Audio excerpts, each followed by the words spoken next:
ఓం నమ శివాయ శ్రీమాత్రే నమ. మిత్రులకి శిరోభిలాషులకి అలాగే నన్ను ఇంతగా ఆదరిస్తున్న యూట్యూబ్ ప్రేక్షకులందరికీ కూడా పేరు పేరు ధన్యవాదాలు. మిత్రులరా, మీ అందరికీ కూడా పరాదేవత ఎల్లవెల్లలా మీతో ఉండి మీ మనోవాంఛ నెరవేర్చాలని మనస్ఫూర్తిగా కోరుకుంటున్నాను. ఈరోజు మనం ఒక 6 వాస్తు సూత్రాలను తెలుసుకుందాం.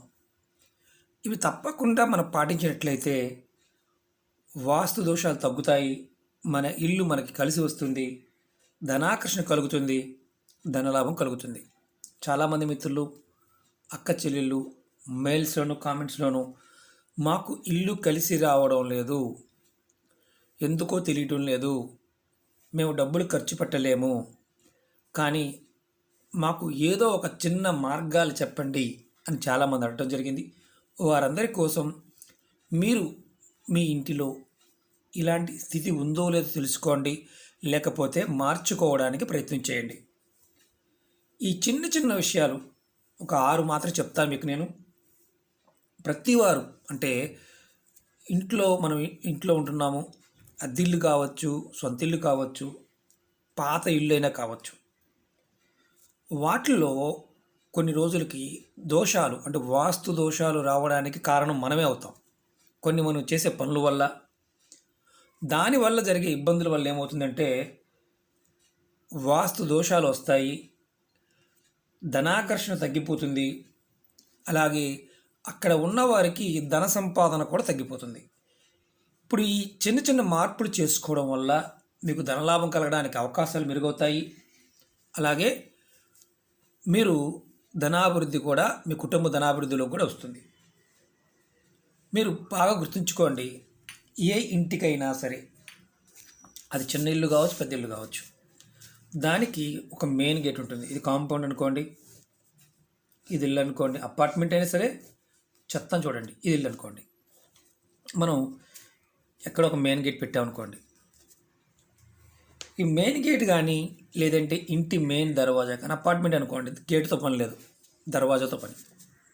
చూడండి, వీటిల్లో చాలా వరకు మనం చేసే తప్పు ఏంటంటే వీటిని ఎప్పుడూ కూడా శుభ్రంగా లేకుండా ఉండకూడదు. చాలామంది మెయిన్ గేట్ని కానీ దర్వాజాని కానీ శుభ్రం చేయడం ఎప్పుడు మనం చూడం, చాలా తక్కువ మంది చేస్తారు. మీరు ఎప్పుడైనా గుర్తుంచుకోండి, మీ ఇంటి మెయిన్ దర్వాజా కానీ అలాగే మెయిన్ గేట్ కానీ, మీరు ఎక్కువ రెగ్యులర్గా వాడే గేట్ కానీ ఏదైనా సరే శుభ్రంగా ఉండాలి. చాలామంది గేట్ తయారు చేయించేస్తారు, తర్వాత దానికి ఆలనా పాలనా చూడరు, నీళ్ళు పోస్తారు, అది తుప్పు పట్టిపోతుంది, తర్వాత పెయింట్ ఊడిపోతుంది, తర్వాత దానికి గోనె పట్టాలు కట్టేవారు కొంతమంది ఉంటారు, కొంతమంది అయితే చెక్కలు పెట్టేవారు ఉంటారు. వాటికి ఇంకొంచెం కొంతమంది అడ్వాన్స్డ్గా వెళ్ళి వాటికి మన పాత గుడ్డలు కూడా కట్టేవారు ఉంటారు. గేట్లకి దర్వాజాలకు వచ్చేసరికి వీటికి ఎప్పుడూ కూడా మెయిన్ దర్వాజాని బూజు లేకుండా, దుమ్ము లేకుండా శుభ్రంగా ఉండాలి. అలాగే కొంతమంది ఏం చేస్తుంటారంటే ఈ మెయిన్ దర్వాజాకి ఎదురుగా చెప్పులు పెడుతూ ఉంటారు. గుమ్మానికి ఎప్పుడు కానీ మెయిన్ దర్వాజా అంటే గుమ్మానికి ఎదురుగా చెప్పులు ఎప్పుడూ విడవకూడదు. నేను అంతకుముందు వీడియోలో కూడా చెప్పాను. అలాగే ఈ గుమ్మానికి ఎదురుగా చీపిరిని పడేయకూడదు. చెప్పులు, చీపురు లాంటివి మీ ఇంటిలో మీరే మెయిన్ దర్వాజా దగ్గర కానీ అలాగే ఈ గేటుల దగ్గర కానీ ఎదురుగా విడవటం వల్ల కలిగే నష్టం ఏంటంటే మీ ఇంట్లో ధనం నిలబడదు. అలా జరుగుతూ ఉంటే చెప్పులు ఎవరైనా సరే వచ్చారనుకోండి పక్కనే విడవండి అని చెప్పండి. అందుకే కదా చెప్పులు మనకి ఎక్కడైనా సరే చెప్పులు పక్కన విడవమని చెప్తారు. ఇప్పుడు ఆధునిక కాలం, కాస్త తెలివిగల వాళ్ళు ఎక్కువయ్యాం కాబట్టి మనకు మేధాశక్తి బాగా పెరిగింది కాబట్టి గుమ్మం ముందు విడుస్తున్నాం. కాబట్టి గుమ్మం ముందు విడవటం మానేయండి. ఇది ఫస్ట్ పాయింట్.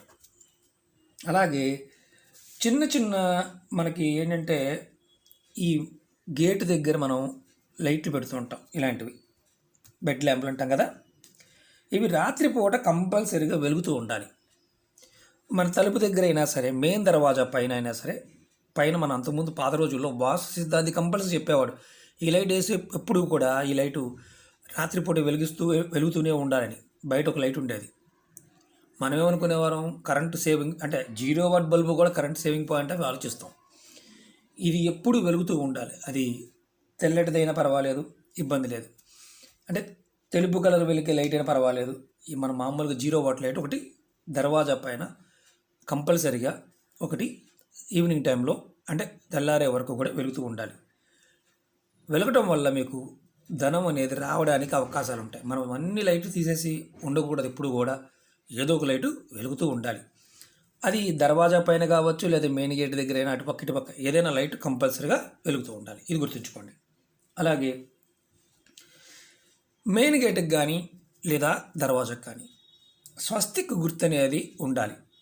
స్వస్తిక్ అనేది మనం ఎందుకు వేసుకోవాలంటే అంతకుముందు వీడియోలో చెప్పాను, నెగిటివ్ ఎనర్జీని ఆపగలిగే శక్తి స్వస్తిక్ ఉంటుంది. స్వస్తిక్ స్వయం గణపతి సమానం. మరి ఇతర మతస్థులు వంటి మేము మరి మా పరిస్థితి ఏంటి అనేవారు కొంతమంది ఉంటారు. మీరు ఏ మతంలో ఉన్నా మీ మతానికి సంబంధించిన సింబల్ని కూడా మీరు వేసుకోవచ్చు. ఇక్కడ చాలామంది గుర్తుంచుకోవాల్సింది ఏంటంటే, సనాతన ధర్మంలో మతాలకు సంబంధించినంత వరకు ఎక్కడ ప్రస్తావన లేదు. మతం అనేది ధర్మంలో లేదు. జీవన విధానంలో ఆయుర్వేదము, మన సనాతన ధర్మంలో ఆయుర్వేదము, అలాగే వాస్తు, అలాగే దేవతా పూజా విధానం అన్నీ కూడా దాంట్లో భాగంగానే ఉంటాయి. అంటే మన జీవన విధానంలోనే ఉంటాయి. మతాన్ని, కులాన్ని ఇలాంటి వాటిని ఆపాదించుకొని మీరు ఏదన్నా చేస్తే మీకు కలిసి రావటం అనేది చాలా తక్కువ. కారణం ఏంటంటే, మతం అనేది మనం ఏర్పాటు చేసుకునేది, ధర్మం అనేది కాలంతో పాటు వచ్చింది. మనం ఎప్పుడూ కూడా ధర్మంలో జీవించడానికి ప్రయత్నం చేస్తే మతం మనకు అడ్డు కాదు. మతం అనేది ఒక సంఘం లాంటిది, కానీ ధర్మం అలాంటిది కాదు. ధర్మం విశ్వవ్యాప్తమై ఉన్నది. ఎందుకంటే మన జీవన విధానం మన ఏదైతే ఈ భారతదేశంలో మన ఋషులు, మన పూర్వీకులు మనకి ఒక అద్భుతమైన, అందమైన ఒక జీవన విధానాన్ని ఇచ్చారు. అదే ధర్మం. దీంట్లోనే ఉంటాం, కానీ దీని గురించి, మతం గురించి మాట్లాడుతూ ఉంటాం. కాబట్టి ఎవరైనా సరే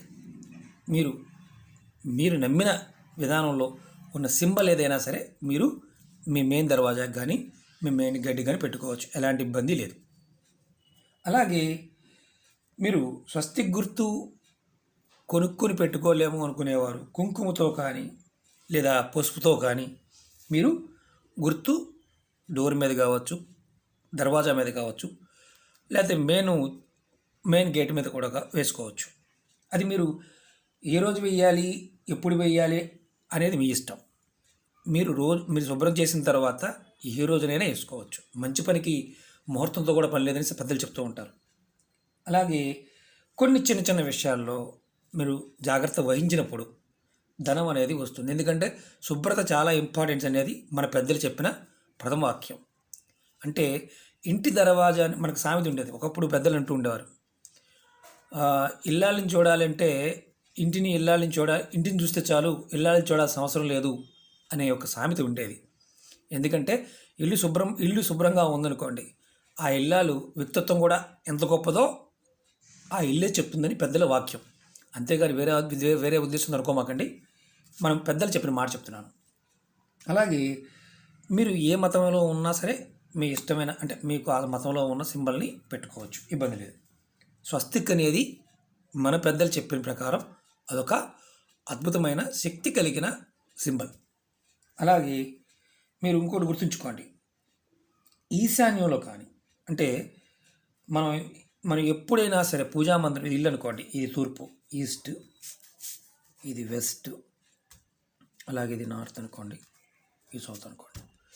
ఇప్పుడు ఈ కార్నరు నార్త్కిను ఈస్ట్కి ఉన్న ఈశాన్యం అంటాం. ఈ కార్నర్ని మీ పూజా మందిరం మీ ఇంట్లో ఎక్కడ ఉన్నా మీరు నార్త్ ఈస్ట్ కార్నర్లో ఏదో ఒక దేవుడి పటమైనా పెట్టండి. దానివల్ల ఏంటంటే మీకు పూజా మందిరం ఇక్కడ ఏర్పాటు చేసుకుంటే ఎలాంటి ఇబ్బంది లేదు.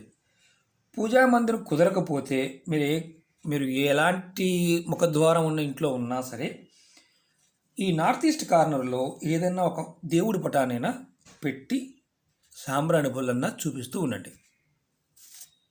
ఇది 3వ పాయింట్.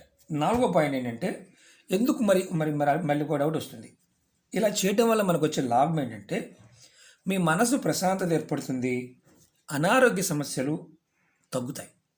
ఈశాన్యంలో దేవత ఆరాధన చేయడం వల్ల కలిగే లాభం. అలాగే మీ ఇంట్లో ఏదైనా సరే మెయిన్ హాల్ కానీ తూర్పు దిక్కును కానీ మీరు సహజంగా ఇప్పుడు ఉన్న అపార్ట్మెంట్ కల్చర్ వచ్చిన తర్వాత సూర్యుడిని కూడా అంటే మనకు సూర్యుడు కూడా కనిపించడు. అలాంటి కుటుంబాల్లో ఈ ఈస్ట్ సైడు ఎక్కడైనా హాల్లో కానీ ఎక్కడైనా సరే ఉదయిస్తున్న సూర్యుడు మామూలుగా మనకి సూర్యుడి సింబల్స్ ఉంటాయి. అలాంటిదైనా అలాగే కొన్ని లామినేటెడ్ ఆర్ట్స్ దొరుకుతాయి. అలాంటిదైనా సరే ఏదైనా తూర్పు వైపు పెట్టండి. దానివల్ల మీకు వచ్చే లాభం ఏంటంటే మీకు ఏదైనా సరే అభివృద్ధి కావాలి బిజినెస్లో కానీ లేకపోతే మీ కుటుంబంలో కానీ అభివృద్ధి కావాలనుకున్నప్పుడు అలాగే జాబ్లో కానీ ప్రమోషన్స్ కావాలనుకున్నప్పుడు మీరు ఇలా ఏర్పాటు చేసుకోండి. ఖచ్చితంగా మీకు మార్పులు రావడానికి అవకాశం ఉంటుంది. ఎందుకంటే మనం ఇప్పుడు సూర్యుడిని కూడా చూసే అపార్ట్మెంట్స్లో ఉన్న వారికి అసలు సూర్యుడే కనిపించట్లేదు కొంతమందికి. కాబట్టి ఇది ప్రయత్నించేయండి. చిన్న లామినేషన్ ఉన్న ఫ్రేమ్ అయినా పెట్టుకోండి. ఇది మనకి 4వ పాయింట్గా మనం చెప్పుకోవచ్చు. అలాగే కుటుంబంలో ఎప్పుడు గొడవలు అవుతూ ఉండి ఇబ్బంది కలుగుతుంది అనుకోండి, ఈ సూర్యుడు పెట్టుకోవడం వల్ల ధనలాభం కలుగుతుంది. సమాజంలో గౌరవ మర్యాదలు కూడా పెరుగుతాయి. అంటే సూర్యుడు మనకి జాతకరీత్యా కూడా వృద్ధిని ఇవ్వగలిగే శక్తి కలిగినవాడు. అలాగే మనం ఇప్పుడు డబ్బులు పాయడం అనుకున్నాం. డబ్బులు ఎప్పుడైనా సరే ఖర్చులు అధికంగా ఉన్నాయి, మీరు మీ వంటగదిని వీలైనంత వరకు ఆగ్నేయంలో స్టవ్ ఉండడానికి ప్రయత్నించేయండి. అంటే ఇప్పుడు ఇది మనం అనుకున్నాం, ఈ కార్నర్ ఇది ఆగ్నేయం. ఈ కార్నర్లో మీ వంటగది ఉండడానికి ప్రయత్నించేయండి. ఒకవేళ వంటగది లేదు, మీకు స్టవ్ పెట్టుకున్నారు, మీరు ఆగ్నేయ కార్నర్లో ఈ కార్నర్లో పెట్టుకోవడానికి ప్రయత్నించేయండి. ఎందుకంటే మీకు ఆగ్నేయంలో మనకి వంటగది లేకపోతే మనకు ఏ విధమైన సమస్యలు వస్తాయో మనకు చాలామంది అడుగుతూ ఉంటారు. మీకు ధన సంబంధితమైన సమస్యలు రావడానికి ఎక్కువ అవకాశాలు ఉంటాయి. మీకు వంటగది కనుక ఆగ్నేయంలో ఉంటే డబ్బుల విషయంలో మీకు ఇబ్బందులు తగ్గుతాయి. అలాగే ధనం అనేది నిలబడుతుంది. ఇది అవకాశం లేదండి, మేము ఉత్తరంలో చేస్తున్నాము, దక్షిణ చేస్తున్నాము అంటే మీ ముఖం అనేది వంట చేస్తున్నప్పుడు మీ మీ ముఖం అనేది తూర్పు ముఖంగా కానీ ఉత్తర ముఖంగా కానీ మ్యాక్సిమం పెట్టుకోవడం ట్రై చేయండి.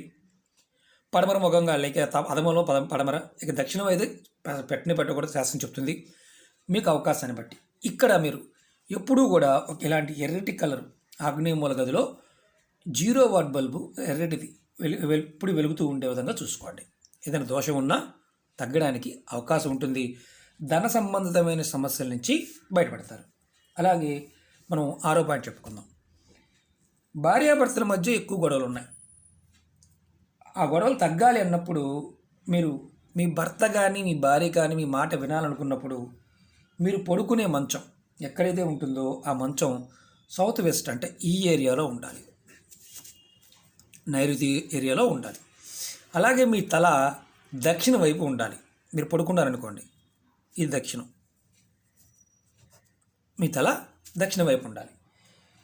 రెండోది ఏంటంటే మీ బెడ్రూమ్లో ఏదైనా సరే ఇలా అంటే ప్రేమ పావురాలు ఉంటాయి కదా, ఇలాంటి పావురాలు కానీ హంసల బొమ్మ ఏదైనా ఉంటే పెట్టుకోండి, లేదంటే స్టిక్కర్ అని అంటించుకోండి. దానివల్ల ఏమవుతుందంటే అనవసరమైన విషయాలకు గొడవలు తగ్గుతాయి.